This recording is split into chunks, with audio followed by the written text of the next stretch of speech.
The life force of your bond. A power like life itself.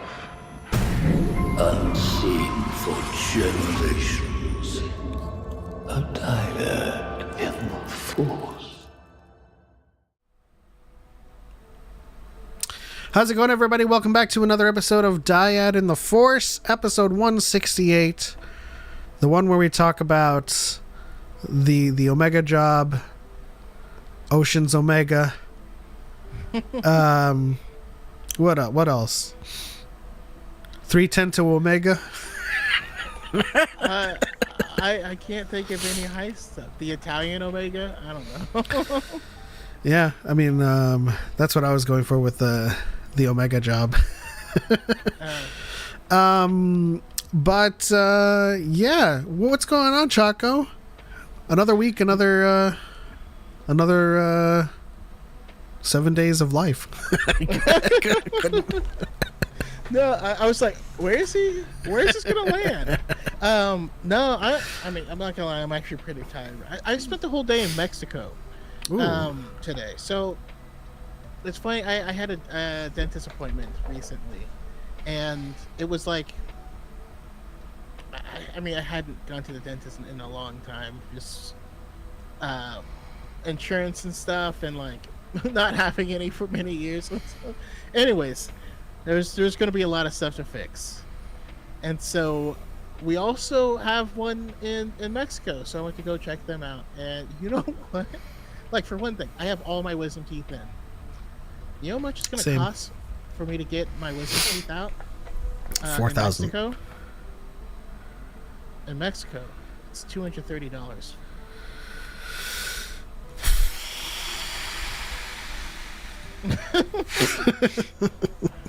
To have all four wisdom teeth taken out. And I was like, word? So, like, after putting everything together, I was gonna have, like, it was gonna be around like $1,600 in dental work in Mexico, but it would be like $8,000 or $9,000. So dang, that's a lot. Yeah, and not all of it's required, but you know, You're just trying to get your teeth in. It's a money maker. You're just trying to keep yourself clean. I want to do the best Cheshire cat I can, and that's like the first step, you know. Why don't you give us a little teaser? It's too bright. I got a window, so maybe someday. So yeah, we're let's see what else happened this week. I you know what, I have binged Black Sails so hard this week. Okay. I didn't know the show existed, but it's an old show from Stars that just landed on Netflix, and I was like, I like pirates. And it's been a ride this whole week, just like nonstop. I can't not press next episode. This show is so good. Okay, all right. Damn, adding it to the list. I watched the first episode of Kaiju number 8. Banger. Kaiju That's number gonna be 8. What is that? What? Okay. All right. I think we might have to watch it first, because there's 2 episodes. The second episode, I didn't even plan it, but like by the time I finished the first episode, the second episode dropped, and I was like, I gotta go to bed. So I haven't seen the second episode. So I don't know if you'll be up late. We can check it out. But yeah, Kaiju number 8 is a new anime, and it looks really good. It is our first episode was a banger, absolutely. Also, first episode of Windbreaker, really good show as well. It's almost like if you took it all. I'm gonna show the first episode again. So it feels kind of like you made Mikey the main character, but had it be kind of like half him and half. I don't know. I don't even know how to explain it. But the animation on it is just so good, and the story already has me like in. It's a delinquent, boys fighting and stuff, but it turns out that this particular city, the school he's going to, like the people who were thugs who would fight in the streets all the time, like the school started fighting for the city. And so now the people of the city love them because they protect them from all these like bad elements and stuff. And so it makes them like it's a heroic show about teenage delinquents. Bosozoku. It's great. I'll be down. The first episode of Metallic Rouge. I really need to. I don't know if the whole season's out, but like I've heard nothing but praise for that anime, and I was hyped for it to come out, but I never followed through, so I gotta also finish that one as well. I feel like hype. It's one of those mysterious ones where you have to, like Windbreaker. The premise is simple, so you're just in. The story is in. Metallic Rouge, as you're watching, you're unpeeling the layers of this universe of what's been going on in the past and where we are now, and so it's a lot more involved. And so I really enjoyed the first episode of it, but I was like, I've watched too many first episodes in this one day, so I gotta calm down. Yeah, I feel like that was almost how we felt with the first episode of Fallout, right? He was like, "Oh man, yeah, that was a great next episode." What? And then a thought occurred to me that it was like, oh, it's just going straight to like the next show, because sometimes streamers will do that where it's the next episode is. Crunchyroll does this when you're at the end of a season and there's no more episodes of that anime. You press next episode, it like loads up like episode 1 again. Yeah.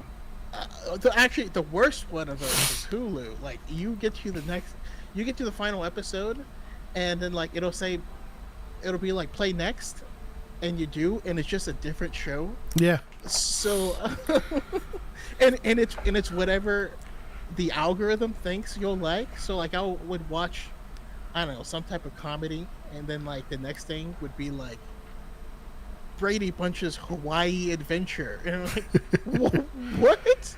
Yeah, that's what happens. But then no, it turned out that Fallout's whole entire season came out, and it ended up being such a brilliant show. I read an article recently that said that Goggins, who plays the ghoul, didn't really know that war never changes was an iconic line in the franchise, and he was like, well, I'm glad I didn't F that up. I mean, the intro to Fallout 4 says it like 4 times. It always confuses me with the opening of Guns of the Patriots, where Snake says, "War's changed." What's up, Cad Bane? Shout out to Prozac Pulse, and that show is 10 times worse than what you just watched. What do you say about Brady Bunch? Did you say anything about Brady Bunch? Yeah, no, that.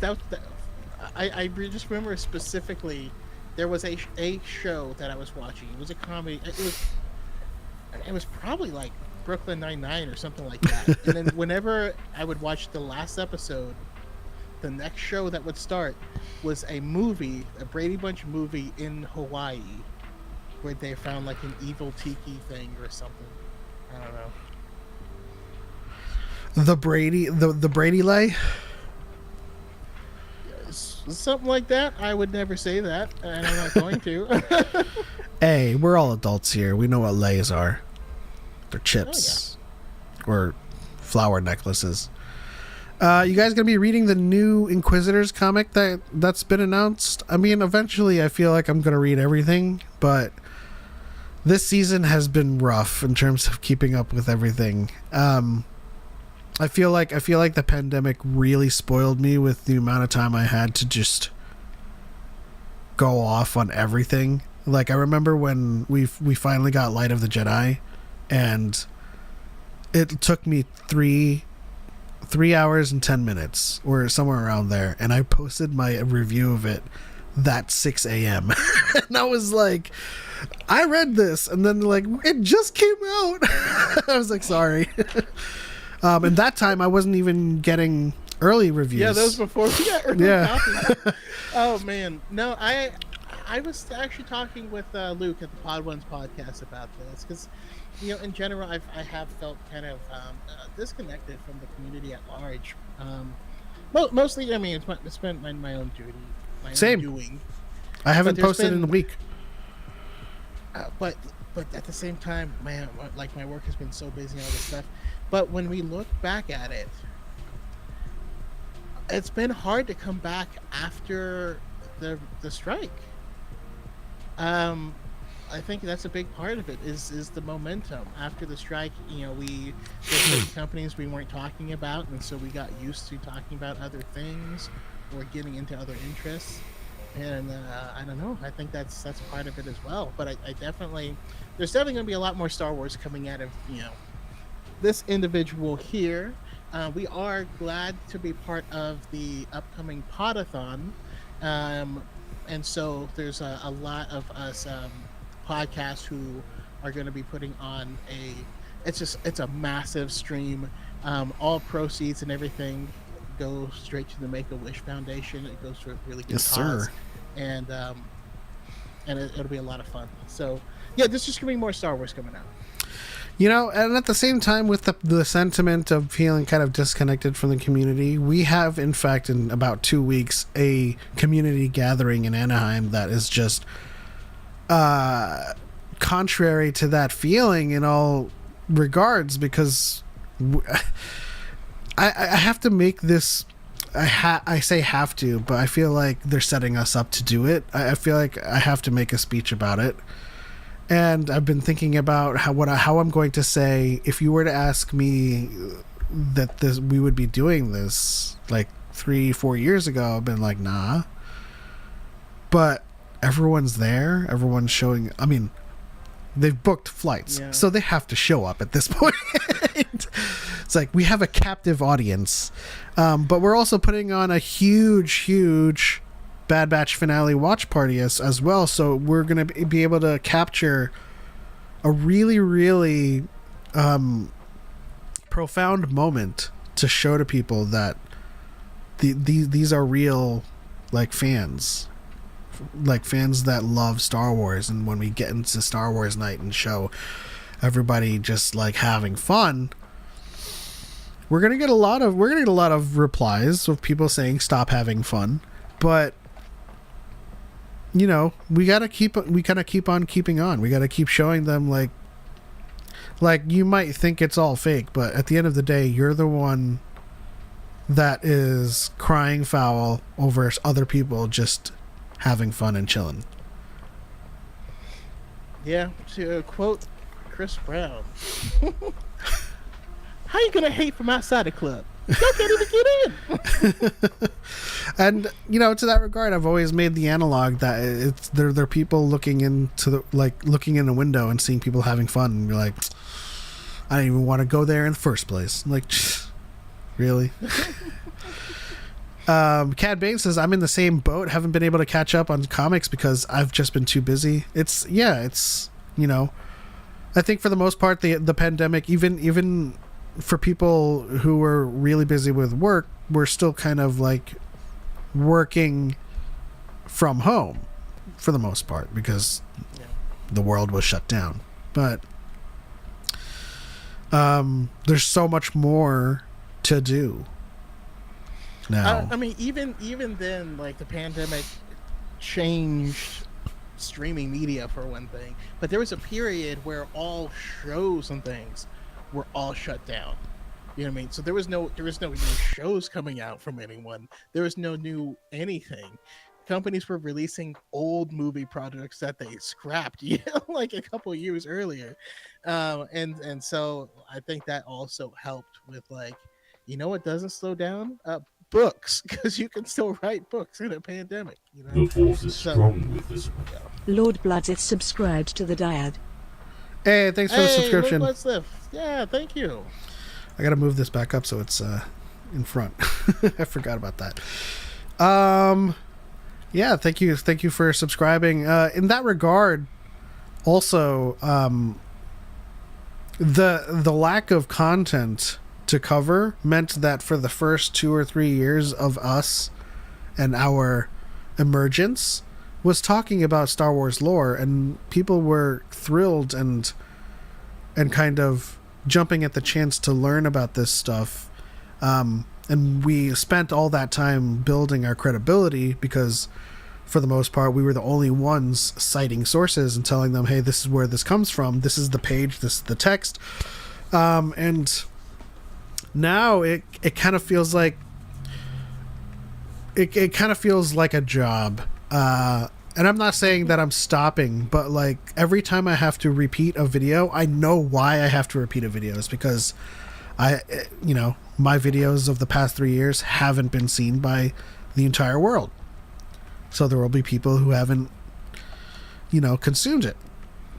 So I'll continue to argue against Grey Jedi. I'll continue to argue against misinformation. It still breaks my heart though to see people like, well, but how did she beat Kylo Ren? I know. Those are the most taxing videos to make over and over again.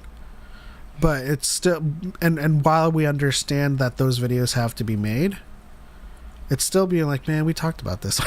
So it's just, it kind of takes its toll. But at the end of the day, when we're able to put together a community gathering like this, no matter how small or large, it's just proof that, our work has had an effect. Yeah. The crazy thing, I think, is shout out to Podwans. Is how many people in the community now. Because, I mean, my whole thing for starting to make content was like, if you're reading the Star Wars books, you can't be toxic, right? It's just, like, it's not possible to actively add stuff to your lexicon and have that mindset and still be like, no, I reject everything new. Like, you can't do both. And there's been so many people that have now caught up. Like, there's so many people in the community that have built this voracious appetite for reading in general, and have taken them into other franchises and other stories, and then into just being book talk people. But man, so that's one of the other things that has slowed me down quite a bit. Is the war's over and we won? You know what I mean? Like, I'll see a really stupid video, and then you look at the comments, and everyone's like, "This is a stupid video. This is why it's incorrect," and start citing sources. And you're like, "Well, I ain't got to do nothing." All right. There's still some tricks up our sleeves. I imagine we there's still some stuff that we can do. I have a lot of videos to post. I just have not. Okay, I'm gonna be straight with you guys. I've just been binging to Black Sails. I can't edit any of them, but I have a lot of videos. Shout out to Podwans Luke. What's going on, fellas? It's been a while. It has been a while. We miss you, buddy. Yeah. And if you guys don't follow Podwans, please do. I know yesterday they did a big stream of playing Battlefront 2. Unfortunately I was busy, couldn't join, but yeah, good peoples over there. Great peoples. Prozac Pulse says that Luke guy from the Podwans is so hot. I mean, he's not wrong. He's basically like Agent Callus. That's who he looks like, and that's the only person he looks like. I still uphold he looks like Temeri from Rings of Power. But that's a gag that we got going on. Shout out to the Jedi Mark. Malik says, "What's up?" Not much, man. I've been following. You know what? You're probably gonna hate me for saying this, but professional wrestling is cool again. And you're probably gonna hate me because The Rock said that, and I've been following it ever since he came back, and like the whole Cody story thing was a thing, you know. It's not Cody. No, I'm kidding. I've been invested in this storyline for sure, in a way that I hadn't been since 2010. I did find myself very invested in a Rhea Ripley edit. Yes. Did it have something to do with perhaps a recreation of Rikishi's move with his butt? You haven't seen that yet. You're probably going to get more invested. No, but for science, I will examine this. But you know, the stink face is the move. Yeah, I forgot what it was called. Rhea Ripley's mommy. Like I can't deny that. That's not a hear me out. That's like a right. That's like a right. Right. No, it just made me think of the audio. Like your hear me out can't be Spirit the horse. That's a conventionally attractive horse. Yeah. But yeah, that's where we're at. I gotta like ramp up my content creation again. I do have a lot of videos that I haven't been, I just haven't been editing, and so, you know, I think after I finish Black Sails, I'm on the last season, so. That's the one thing about binging it, right? You're quickly done with it, but it'll put me behind. But I have some more videos to come out, for sure. But in that sense, let's get to the Bad Batch, Into the Breach.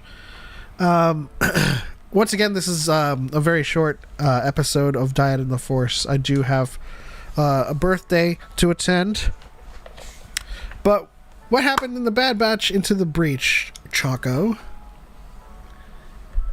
We went into the breach once more. So, yeah.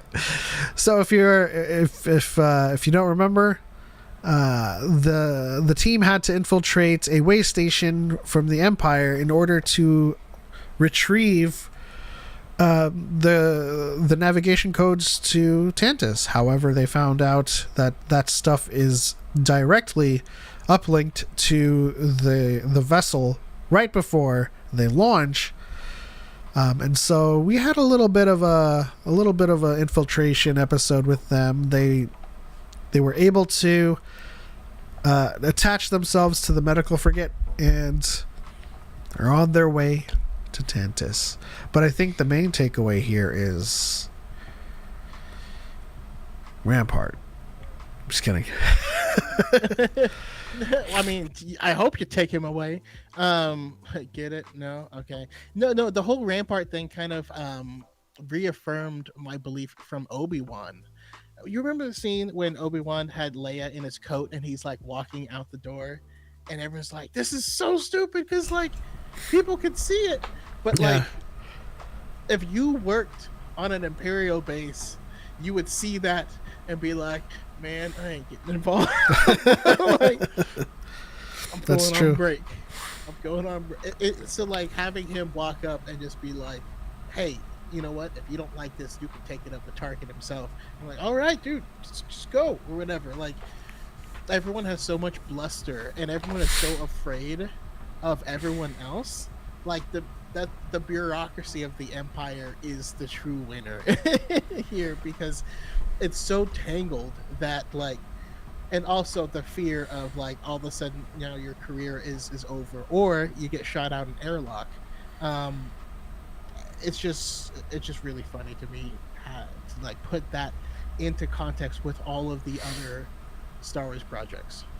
Yeah, I mean, I think that kind of shows the flaws in a system like that where you're kind of reprimanded in such extreme ways, and where if you are threatened by such bluster, as you said, you're kind of like, I don't want to deal with this.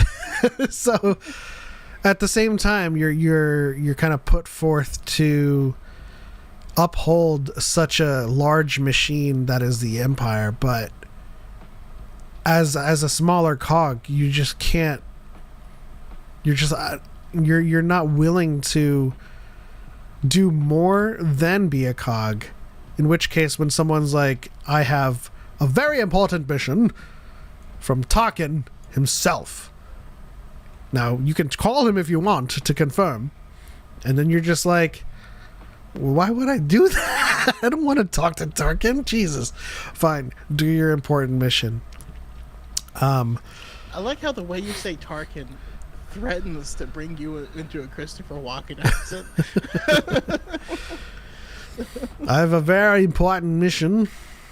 Christopher Walken is English. From Tarkin. Tarkin. There's just the way you say it. It feels like a transition word. You know, people have a word they say to get into an accent. Oh, mine is wow. As soon as wow, yeah, very Tarkin. Really quickly, Jedi Smark on the YouTube side said, my favorite of that story is The Rock whipping Cody with the belt. I think The Rock's heel turn was epic. I hugely respect him and Triple H's ability to pivot in that moment when they tried to have The Rock come back and kind of change things up, and then the crowd was like, nah, we ain't having that. And so I think that was a huge step in the right direction. Craig McGuinn says, maybe it means Element is walking on sunshine. Wow, don't it feel good? I'm walking on sunshine. Trick or treat. But yeah, I mean, as is the case, I have a question before we expeditiously move on to Omega Job of the episode. How far out are proximity sensors supposed to work, and is it therefore useless to even have proximity sensors if it does not detect until contact is made? Because they got so damn close, they were almost about to attach.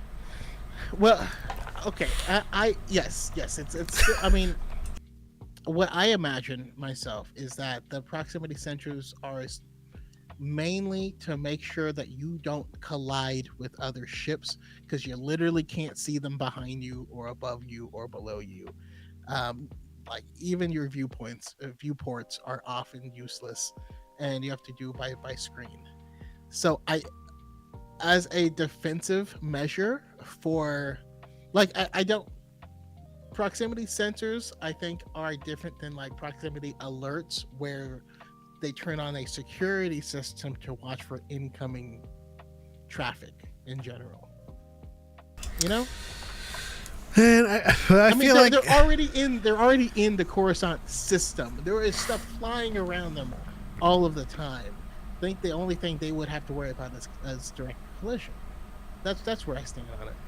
Yeah, but then the direct collision sensor alert would be quite useless if it waited just. So here's how I have collided. Yeah. Here's how I reconcile it. It may be the case that they were successful. The Echo was successful far earlier, and they were just showing us them like approaching and like waiting to attach to the hull. But he had already succeeded way earlier on their approach, and the way it was edited, where it was just like this is the ship, and like it's already disabled. They're approaching. We can't wait any longer.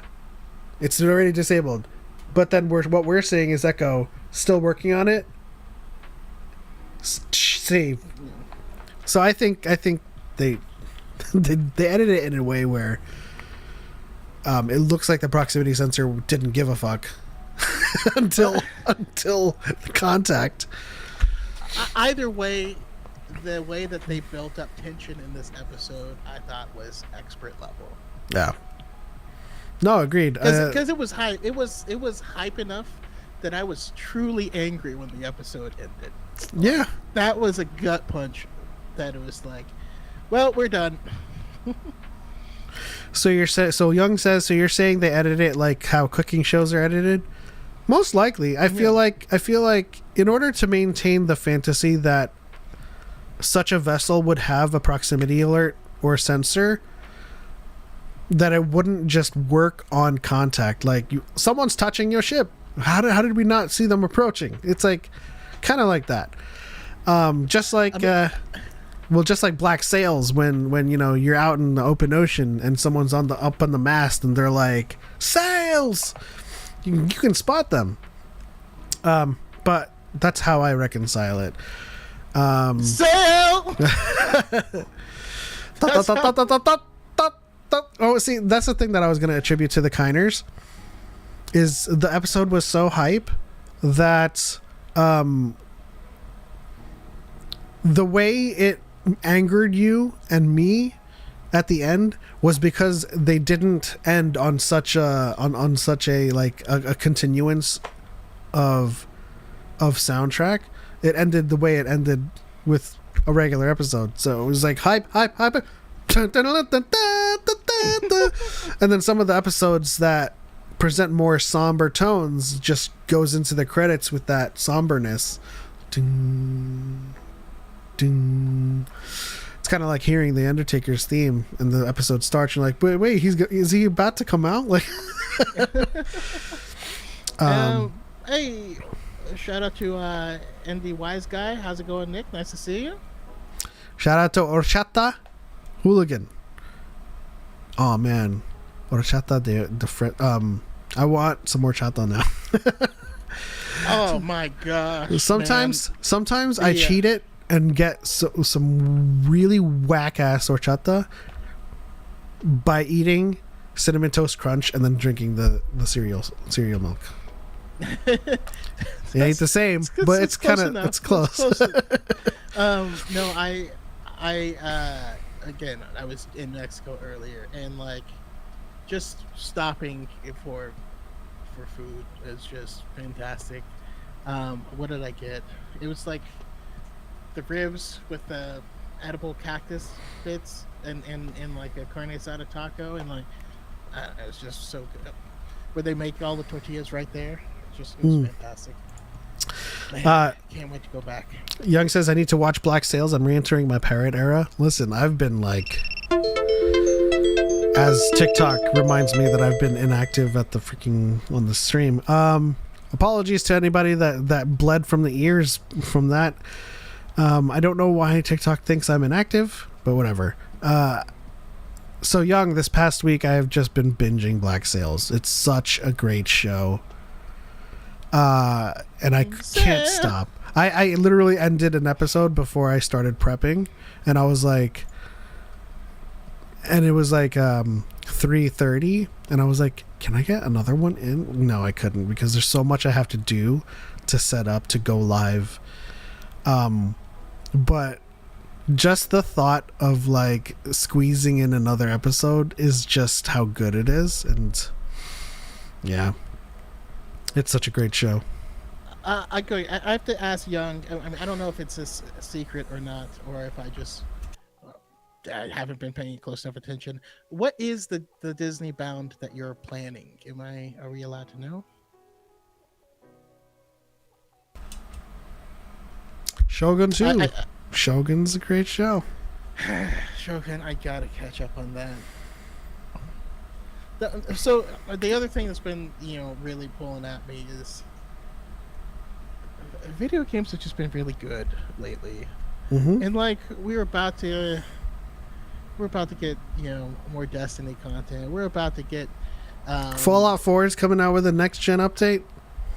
Yes, so Fallout 4 update. We're also getting Elden Ring DLC coming out soon, and yeah, there's a lot. You'll give us one guess. My guess is a gender bent hunter. What are you guessing, Choco?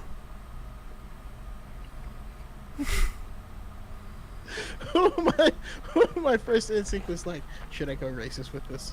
Jesus, please. What? I mean, Young would make a great Mulan, but I'm saying. That's true. But why would you make that your singular guess? Going to Star Wars nights. It's actually not a guess. It's just the joke. It was just a joke. Did you mean Mulan as in Fennec Shand? Or just Mulan? Yeah, I was just saying Mulan, but that was the joke. That was the joke.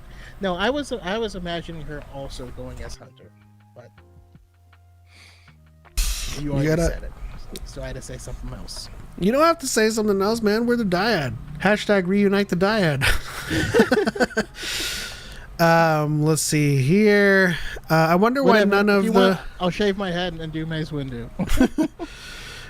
Craig says, I wonder why none of the recent Star Wars media set after Return of or Revenge of the Sith reference Commander Cody. Some of it does. Bad Batch, for instance, has we saw Cody, but I don't think that Cody is relevant to the Bad Batch's story, in which we're going to see a lot more of it. Yeah, Ooh, do you think we get Tales of the Clones? That might be interesting. I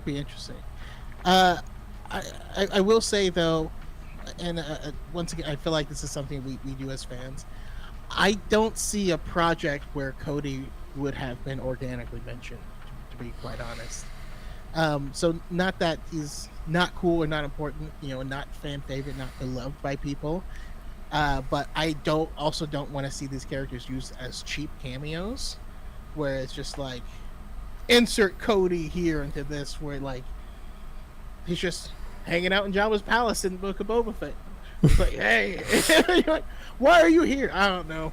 Anyways, Ethan Blackball says Tales of the Clones with Kick set in the sequel trilogy. That would be dope. He's the last remaining. I mean, as far as we know. But yeah, I feel like Cody. It needs to be something that makes sense. I mean, I feel like, we have Rex, Wolf, and Gregor, who go on to be in Rebels, and we've seen Cody once or twice in the Bad Batch, but I feel like his story doesn't revolve around the Bad Batch, doesn't revolve around anybody that we are kind of consuming at the moment. Excuse me. And perhaps we might see, if we get a Ventress show or the Paths show, we might see Cody is helping there. You know what? Okay. Disney, if you're watching, give us just like let's say a dramedy series just called 79s.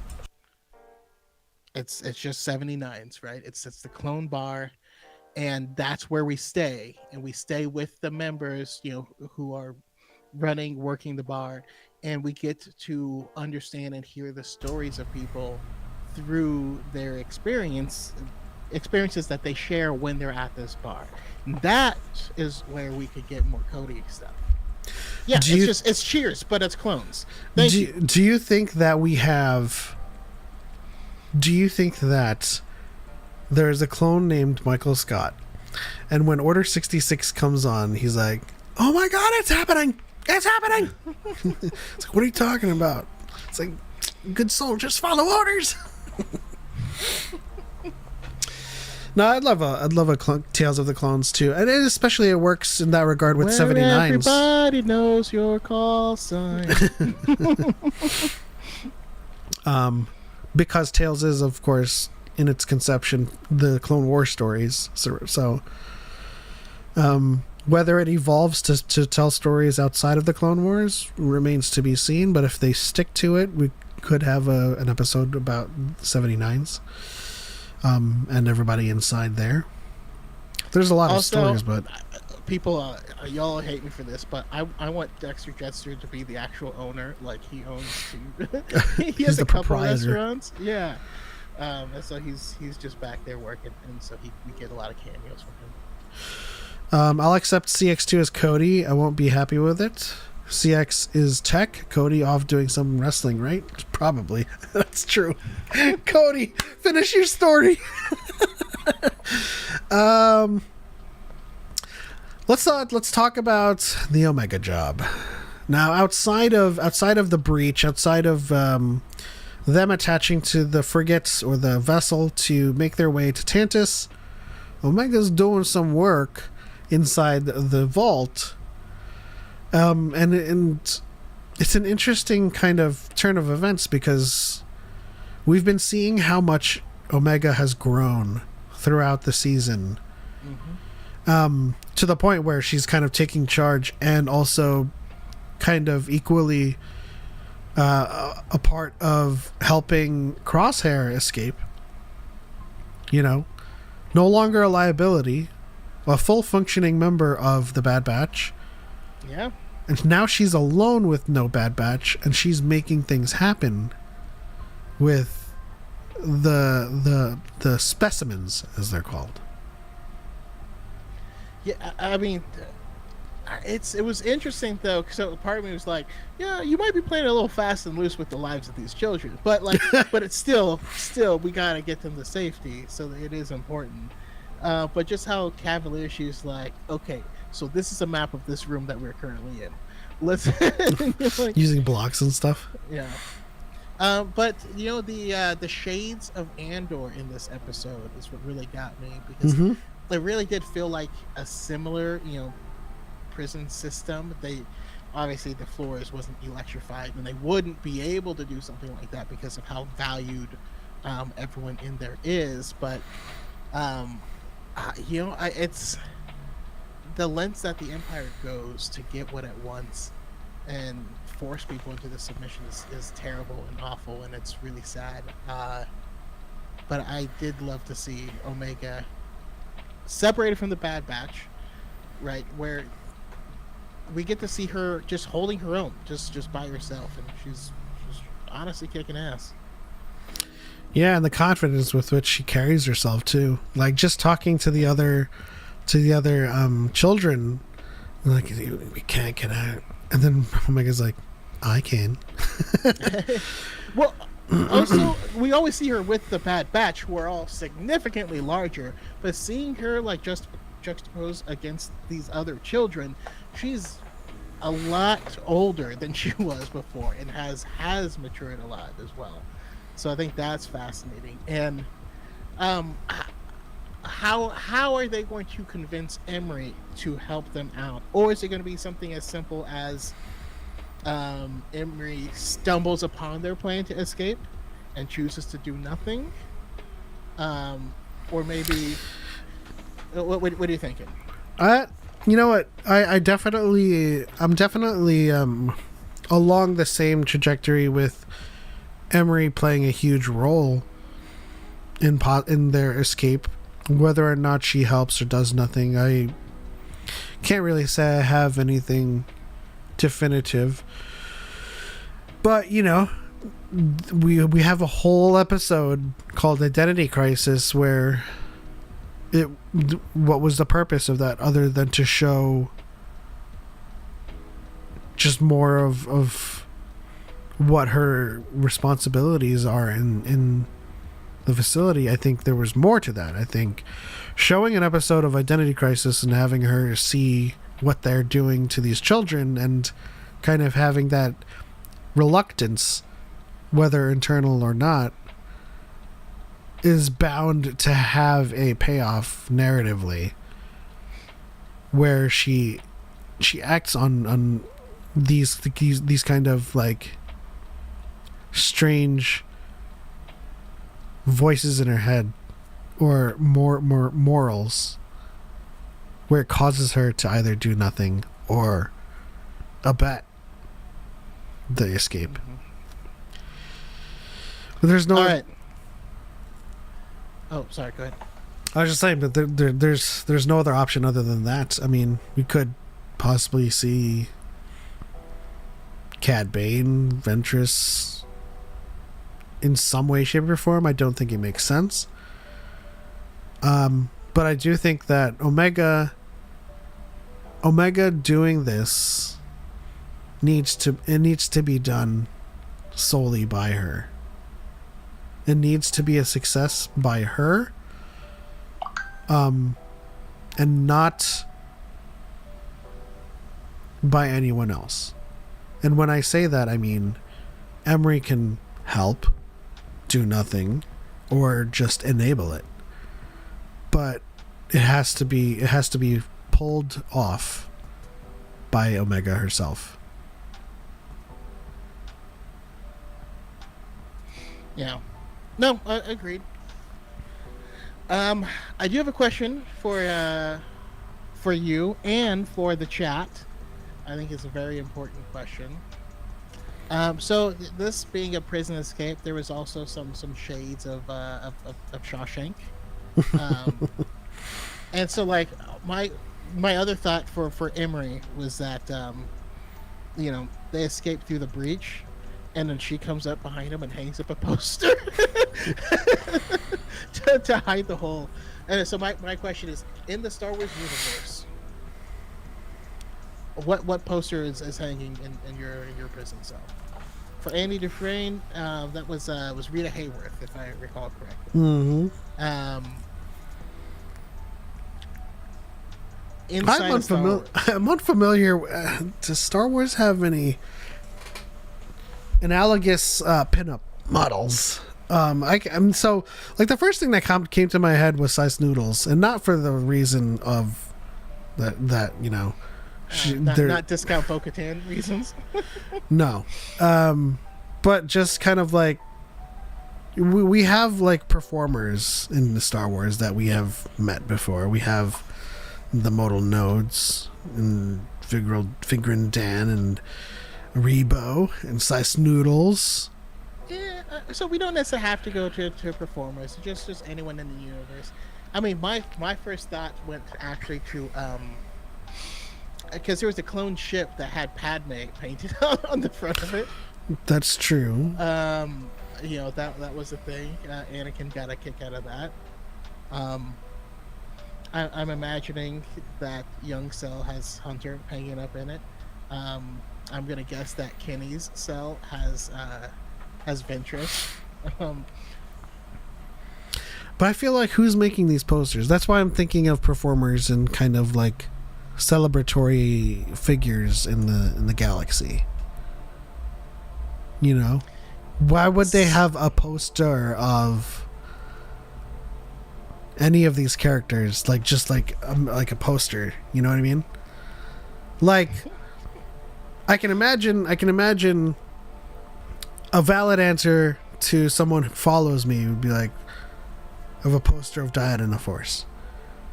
But if they had a poster of me, I'd be like, who made that poster, and why are they making posters of me? I feel like you're going too far into it, man. We're supposed to have fun here. So, I mean, what does the Empire, Hemlock... Speaking of which, there actually is a magazine cover I want to get your opinion on. But yeah, keep talking. I'm gonna see if I can find it.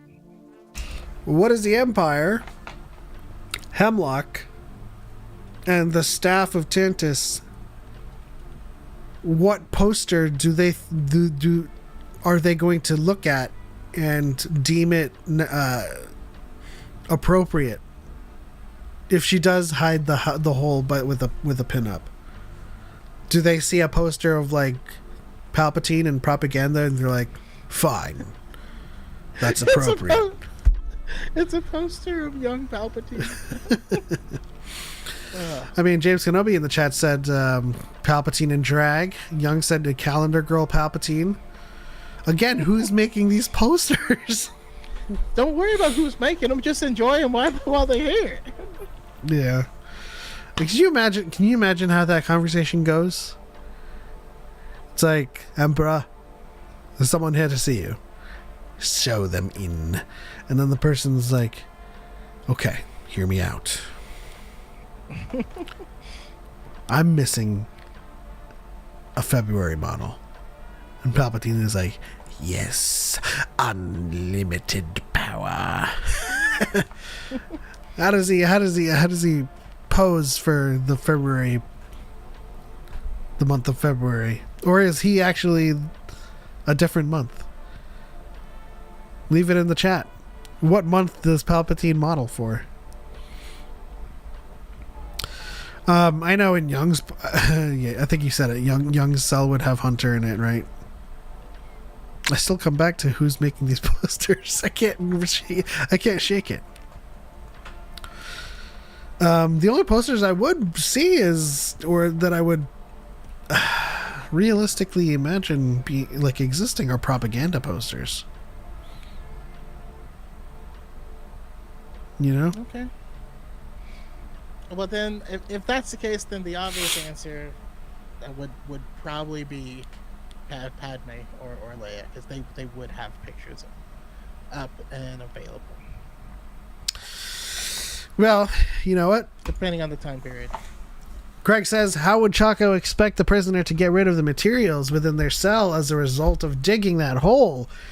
Andy Dufresne only needed to get rid of concrete, a far easier material, in which case I don't think Omega has access to the outside grounds to dump. Why are y'all ruining I mean, how did Andy Dufresne hang up the poster after he left? Like, we don't need to... It wasn't after he left. Yeah, it was up after he left. That's how they discover him. He poked a hole in it. Oh no, but he had that he traded in commissary for that poster a long time ago. Yes, but he escaped past it, and then someone had to hang it back up taut over the hole after he escaped. Hang it up taut over the hole? Who do you think that was? I'm just saying it's okay to have a hole. We can move past it, and it's fine. So what I was just thinking about, and I'm just gonna send this to you directly on Discord, and it's a really old cover, right? This is from 2015, and obviously and it's Daisy Ridley. I don't know if you were able to quickly make it show up for people. I will make it so. Okay, and so and then once it goes up, let me know when it's up, and then I'll talk people through my idea. But yeah, no, there could be quite a few people. You know what? You know who? I got it. My poster is of There it is. I'll put it up right next to your. Right there. Star Wars is back from 2015. All right, so Daisy Ridley in that picture looks so much like Keira Knightley to me that I can't help but feel like, what if it turns out that Sabe runs through Rey's lineage? What do you think?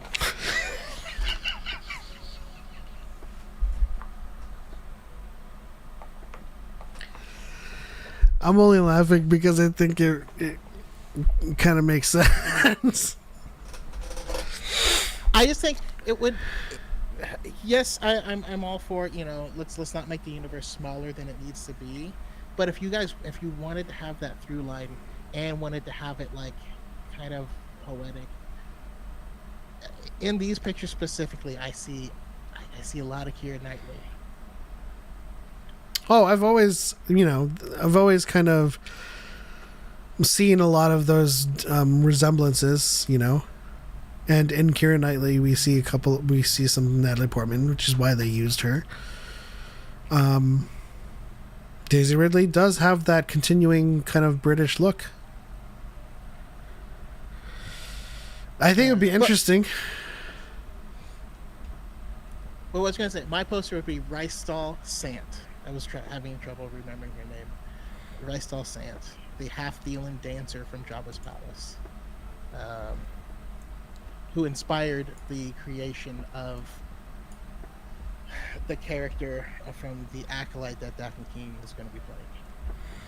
That's like trying to display the magazine on TikTok.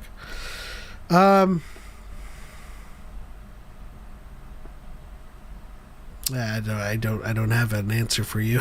All right. My mind always comes back to who's making the posters and why. I'm sorry. I'm a stickler for those details. Because I need to know motive and I need to know why they exist. Like, even if a poster of Yoda existed, I'd be like, why? Because the Jedi are mythical figures, and he's the head of them. There would absolutely be Yoda posters. Probably. Shout out to DePaul in the chat. What's going on, DePaul? You made it just in time for our last 5 or so minutes of this episode. Yeah, sorry. Yes, I know Leia would be a child. I was specifically saying that for depending on your time period of when you are in yourself. Just so you know. Anybody got some hot takes in the chat? You got a hot take, Choco?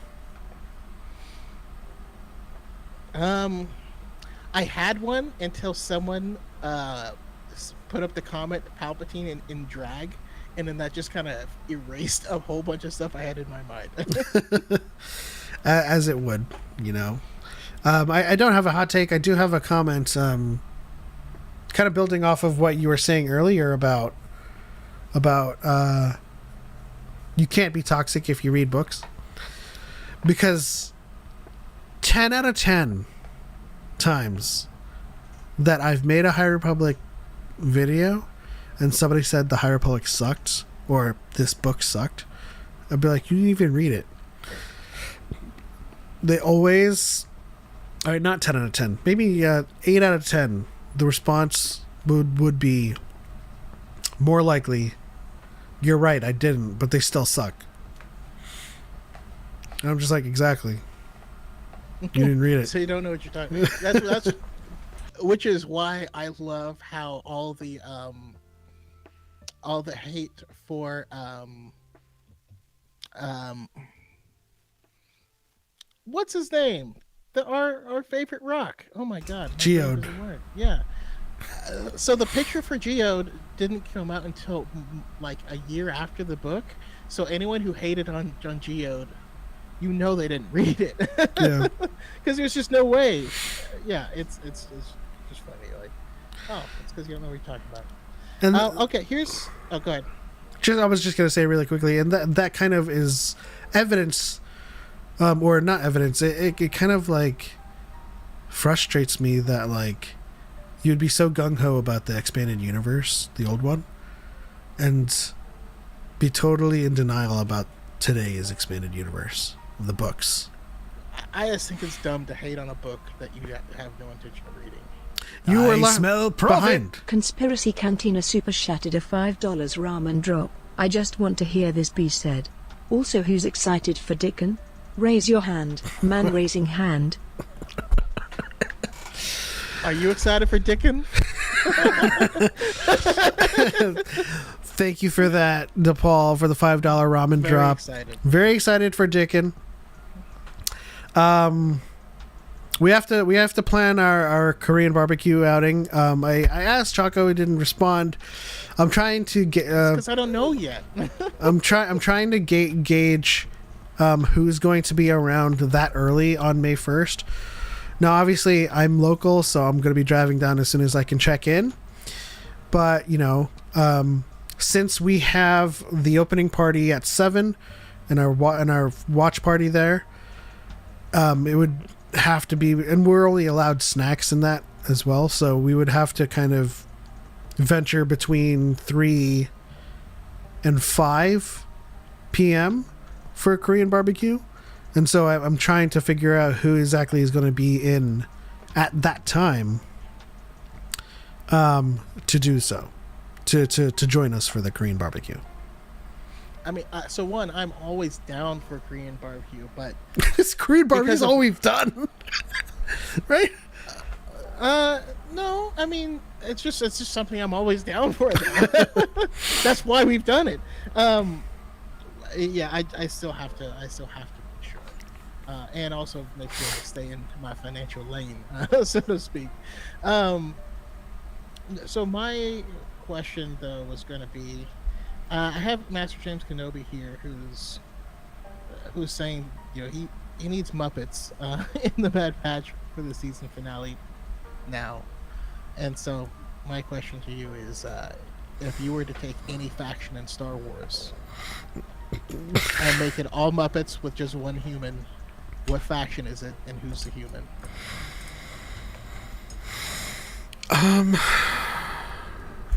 Isn't the easy answer Ewoks? I mean, the Ewoks are all little people. See, you turn them all into puppets, but who's the one human, or who's the one non Muppet? Is it still Wicket? So now Wicket just towers over them? No, it would be what's the chief's name? Chirpa? Yeah, Chief Chirpa, and he would be Matthew Lillard. No, he would be Idris Elba, and we just turn the Ewoks into Muppets. That's the easy answer.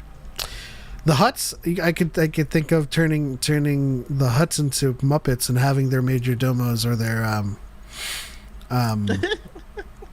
assistants being humans. It's just Bib Fortuna. Yeah. Just being terrifying. Andy Wise Guy says Nile. The Nile would be amazing, actually. And the human would be Markion's sitting in the chair, all bisexual, like, and there's just a bunch of Muppets with like masks, angrily dancing around him. I feel like Markion works best as a Muppet. If you had Markion as a Muppet and maybe Staros, maybe Gira, probably, because one thing that the one image I had in my mind as soon as Wise Guy said that was Markion in his little ass Muppet form, like on the throne, just throwing a temper tantrum. It's like, don't question my authority. Yeah, I know. I could see that. My answer is going to be the Inquisitorius are all Muppets except for Quizzy, who's still chewing up the scenery because he's the Obi-Wan version, where he's like, "Hello, third sister." And he's like, "Rah!" Question is, are all of the Muppets like that, or do they retain their performance likeness? Like, if we were to make the Hutts Muppets, would Jabba still be like, "Oh, ga ga da girl," but in a Muppet form? And in the same vein, like if the Inquisitorius were all Muppets and the Quizzy was like, "Hello, third sister," would the third sister be like, "Oh, hello," or would it be third sister just in Muppet form? Whichever is funnier in that moment is all I can say. Which often would probably be playing it seriously and no one addressing that it's Muppets.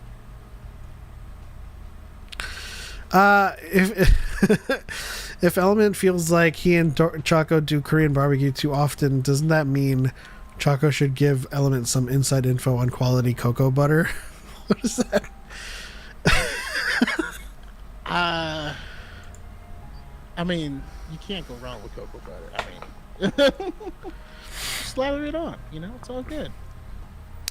Well, I don't think it's that we do it too often. I think we've only done it once, but every single time we've tried to like plan out an outing, it has been Korean barbecue.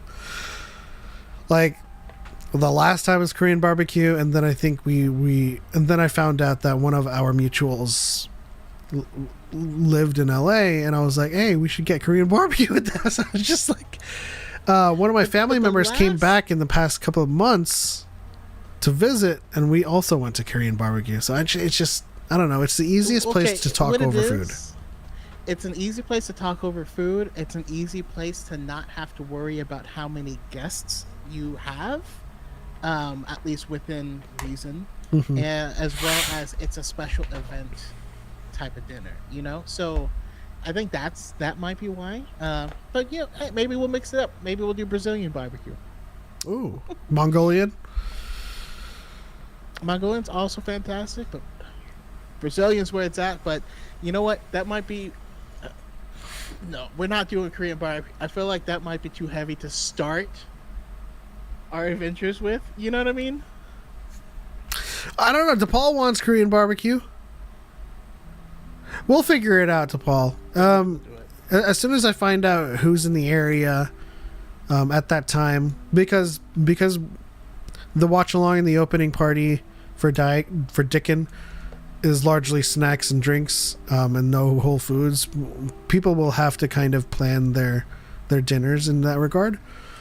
So, oh my gosh, Young said has never been and wants to. Okay, we're gonna do Korean barbecue, dude. Okay. Yeah, no, that's fair. Young, when are you flying in? When are you coming into on the 1st? Because I need to get a head count of people who are in the area when DePaul wants to do this. 250? Okay. DePaul, why don't we tentatively mark it down as like a 5 o'clock Korean barbecue dinner, and then head back to the hotel for the opening party.